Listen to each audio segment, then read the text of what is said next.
Para peserta pembelajar, kita berjumpa kembali dalam pokok pembahasan kali ini lanjutan dari liturgi Ekaristi. Kita akan membahas bagian persiapan persembahan. Mari kita mengawali dengan membuat tanda salib dalam nama Bapa dan Putra dan Roh Kudus. Amin. Para peserta pembelajar, liturgi Ekaristi terdiri dari dua bagian persiapan persembahan dan bagian persembahan. Pada kali ini kita akan membahas bagian persiapan persembahan. Bagaimana kita akan mempelajari supaya kita bisa memahami dengan lebih baik. Bagian persiapan persembahan. Ada dua bagian besar di dalam misa. Yang pertama, kemarin kita sudah membahas liturgi sabda. Silahkan melihat pada video sebelumnya. Dan yang kedua adalah liturgi Ekaristi. Liturgi Ekaristi, para peserta pembelajar yang terkasih, dalam perjamuan malam terakhir, Yesus menetapkan kurban dan perjamuan Paskah yang terus-menerus menghadirkan kurban salib di dalam gereja. Jadi, perayaan Ekaristi itu adalah menghadirkan kurban salib. Yesus pada kesempatan itu mengatakan, terimalah ini, makanlah dan minumlah. Inilah tubuhku, inilah piala darahku. Lakukanlah ini untuk mengenangkan daku. Para peserta pembelajar, gereja menyusun liturgi Ekaristi sesuai dengan kata-kata dan tindakan Yesus tersebut. Karena itu pada bagian persiapan persembahan ada roti, ada anggur, air dibawa ke altar oleh umat. Nah, sebenarnya bahan-bahan itu yang sama itu digunakan dulu oleh Yesus pada perjamuan malam terakhir. Kemudian ada doa syukur agung. Dalam doa syukur agung dilambungkan syukur kepada Allah Bapa atas seluruh karya penyelamatan. Dan kepada Allah dipersembahkan roti dan anggur yang menjadi tubuh dan darah Kristus tersebut. Dan melalui pemecahan roti dan komuni, umat beriman itu disatukan karena menyambut tubuh dan darah Kristus yang satu dan sama.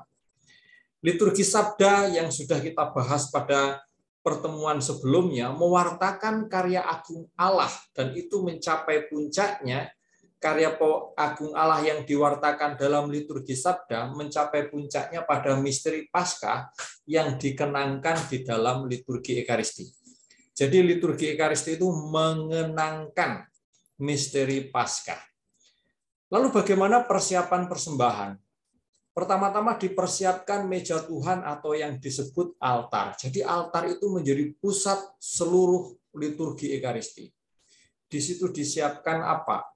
Ditata korporale, purificatorio, misale, dan piala. Apa itu? Lihat video sebelumnya. Nah, bahan persembahan dibawa oleh umat ke altar. Dan dulu, pada saat persembahan dibawa ke altar, itu juga dibawa uang untuk orang miskin dan gereja. Dan itu diletakkan di tempat khusus, bukan di altar. Nah, sekarang itu menjadi berbeda karena ada kolektor. Pada saat umat membawa persembahan itu diiringi lagu sampai bahan persembahan tertata di altar. Jadi kalau tidak ada perarakan membawa persembahan, sebenarnya tidak perlu adanya niat. Roti dan anggur disiapkan di altar oleh imam sambil mengucapkan rumus-rumus doa yang sudah ditentukan. Lalu imam mendupai persembahan, salib, dan altar. Jadi imam itu mendupai apa? Persembahan, salib, dan altar. Dan pendupaan ini melambangkan persembahan dan doa gereja yang naik ke hadirat Allah seperti kepulan dupa. Kemudian imam dan umat didupai. Imam didupai karena imam itu menjadi pelayan kudus yang sedang ia sandang. Sedangkan umat didupai karena martabat luhur yang diperoleh melalui pembaptisan. Imam mencuci tangan. Itu artinya apa? Ia menginginkan hati yang bersih. Dan persiapan persembahan ini ditutup dengan ajakan imam untuk berdoa syukur agung. Jadi doa syukur agung anak-anak itu bukan bagian persembahan, melainkan persembahan itu sendiri. Bukan bagian persembahan, tetapi doa syukur agung itu adalah persembahan itu sendiri. Maka ketika memasuki doa syukur agung, kita memasuki bagian berikutnya, yaitu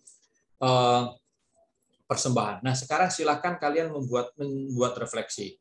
Cari di dalam kitab suci kisah yang menceritakan perjamuan terakhir Yesus. Tulis Injil apa, beberapa, ayat berapa sampai berapa, lalu deskripsikan apa yang dilakukan oleh Yesus.